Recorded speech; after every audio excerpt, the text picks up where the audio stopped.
I've been thinking about why some people create and others just consume. Not judging, just noticing. There's this moment that happens when you realize you don't have to wait for permission to make the thing you've been carrying around in your head for years. And once you start producing instead of only consuming, even in the smallest way, you begin to see the world and your place in it completely differently.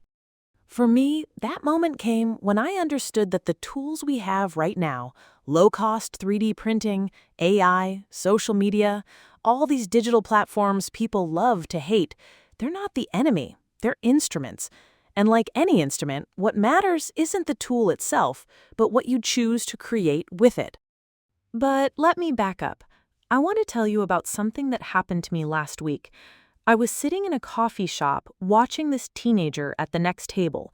She was on her phone, scrolling through what looked like TikTok, but every few seconds she'd stop, grab a notebook, and scribble something down. After about 20 minutes, she had filled 3 pages. As she left, I caught a glimpse of what she'd been writing. It looked like poetry, beautiful words inspired by the videos she'd been watching. That's when it hit me. She wasn't just consuming, she was hunting. She was gathering material for her own creative work, using the endless stream of human expression as fuel for something uniquely hers. I love this because I see people scrolling through social media and calling it a waste of time. But when I scroll, I'm walking through the world's largest, constantly changing museum. I'm meeting people from cultures I'd never encounter otherwise. A carpenter in Norway demonstrating traditional woodworking methods, a grandmother in Italy teaching ancient recipes, a teenager in Detroit explaining the history behind their neighborhood's murals. I'm seeing ideas collide in ways that spark something completely new in my own work. This is cultural immersion at a speed and scale no generation before us has ever had access to. Think about it. Our grandparents might have traveled to 3 countries in their lifetime. We can visit 30 cultures before lunch. And I absolutely love this about our connected world. The rich tapestry of human expression, from traditional cooking techniques in rural Japan to street dance in Brazil to poetry from Nigeria, all of it fills our team with joy. We believe deeply that cultural diversity isn't just interesting, it's essential. So many of the divisions and conflicts we face today stem from fear of difference rather than celebration of it. When we immerse ourselves in cultures unlike our own, we develop empathy, perspective, and appreciation for the beautiful variations in human experience. The problems that divide us, xenophobia, racism, religious intolerance, would begin to dissolve if more people embraced the incredible gifts that diversity brings to our world. Every culture carries wisdom, art forms, and solutions developed over generations. By connecting across differences rather than rejecting them, we unlock collective intelligence that no single perspective could ever achieve alone. This diversity of thought and expression isn't just enriching, it's how humanity solves its most pressing challenges. The key is knowing how to filter and synthesize without being sucked into doom scrolling or becoming overwhelmed. When the algorithm is good, you start seeing patterns across continents, connecting dots between seemingly unrelated movements, finding your people in corners of the internet you didn't even know existed. That's when your work stops feeling like it exists in a vacuum and starts feeling like part of a living conversation with the world. Songs you write aren't just songs. They're contributions to a global dialogue about celebration, hope, tradition, and transformation. Podcasts you create aren't just thoughts. They're threads in a tapestry of human understanding that spans every time zone. When you start making your own rules and taking creative risks, something magical happens in your brain chemistry. Your brain starts associating risk with possibility instead of danger. The more you practice this, taking that creative leap, sharing that weird idea, starting that project everyone says won't work, the bigger your ideas get, the bolder your moves become, the better your problem solving gets. This isn't just about art or creativity. It's about resilience.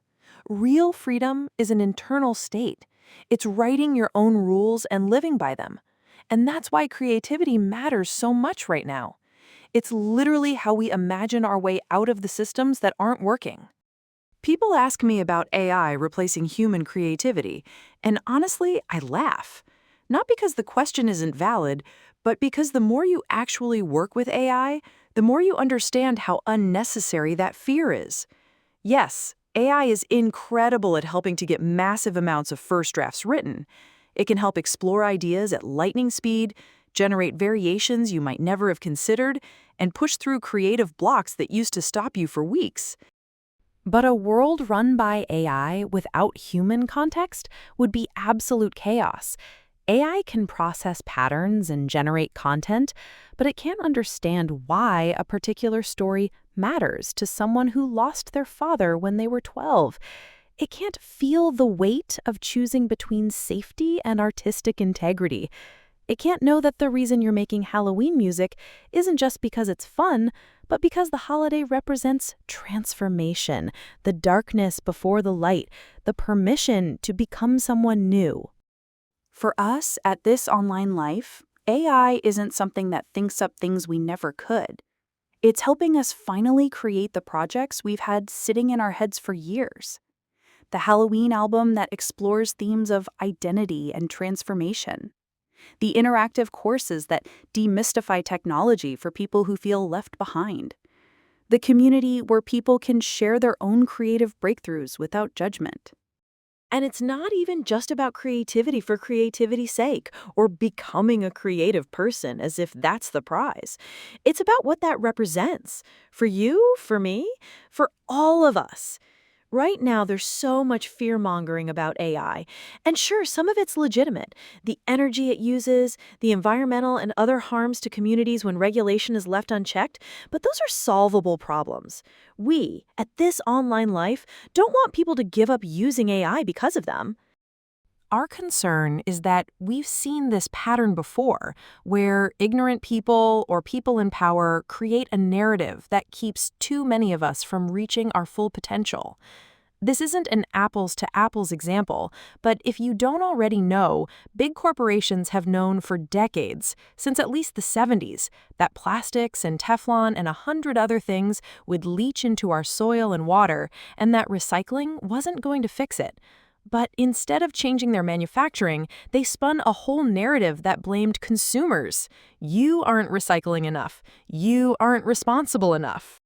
Meanwhile, they keep churning out single-use junk that sits in landfills for thousands of years. It's gaslighting at its best, and we don't want to see AI become the next scapegoat while the real power stays concentrated at the top. Because the reality is that there are dozens of things in your daily life that do as much or more harm to the planet as AI ever will. If you want to channel your energy into making the world better, there are many other ways to do it.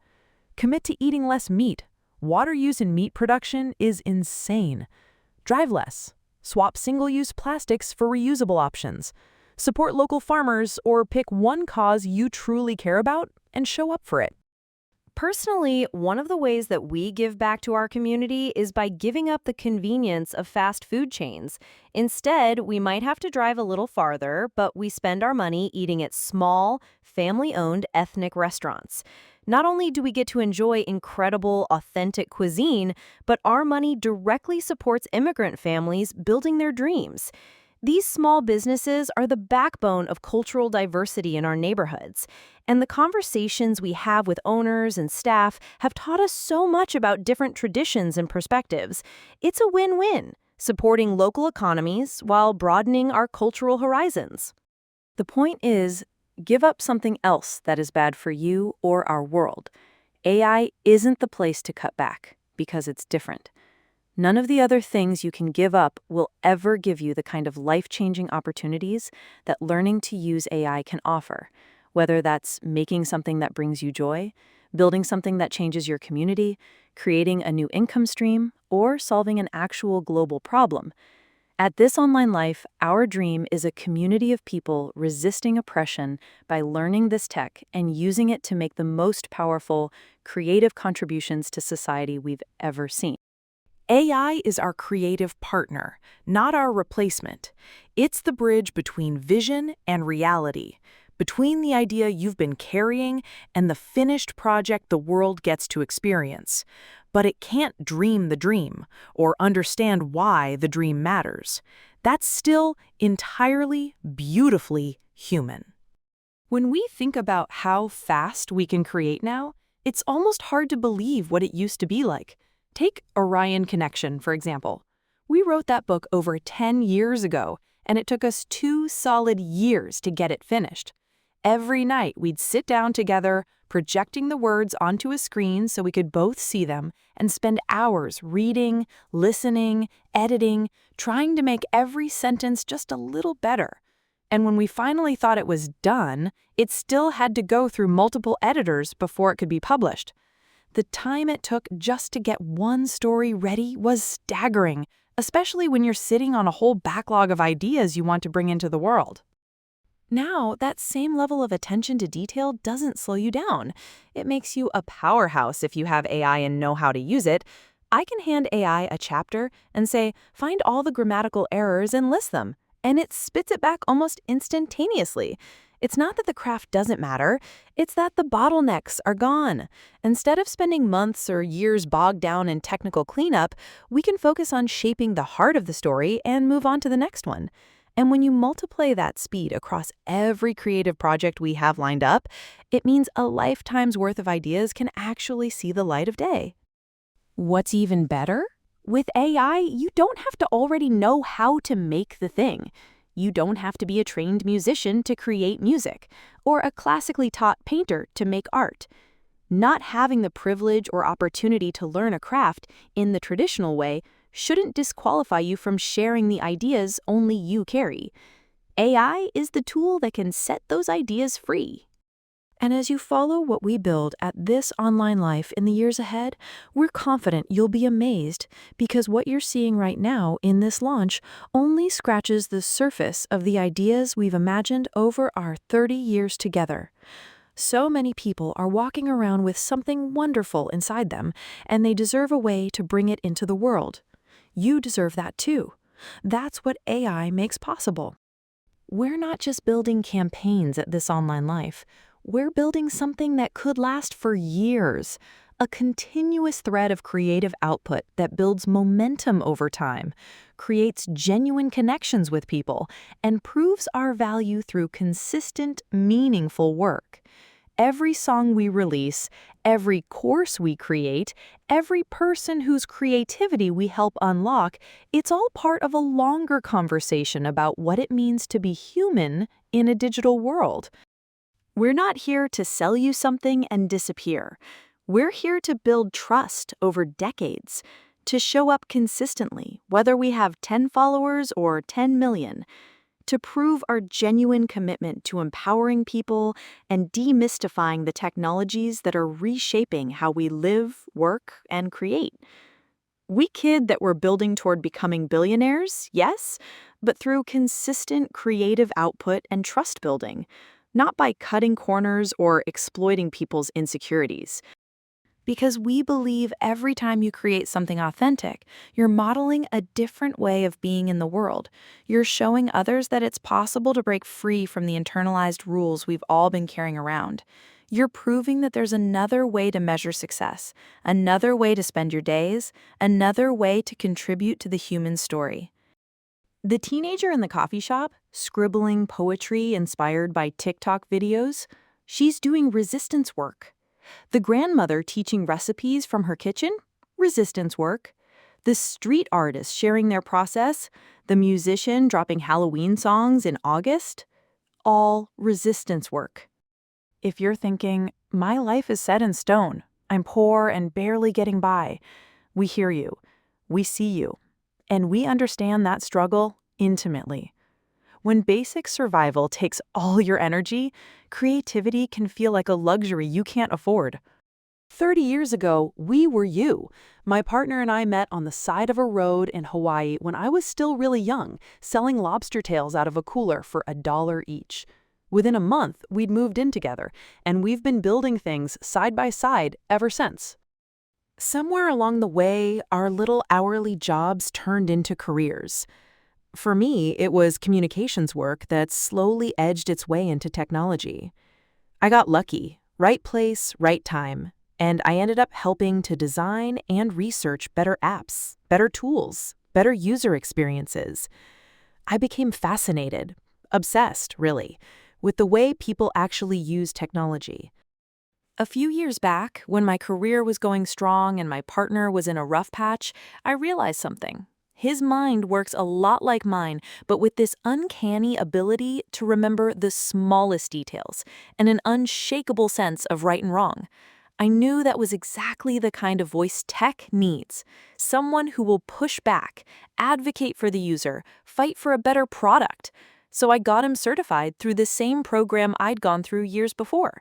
He jumped into that career in his 50s, flourished for almost a decade, and then chose to step away and pour himself fully into creative work.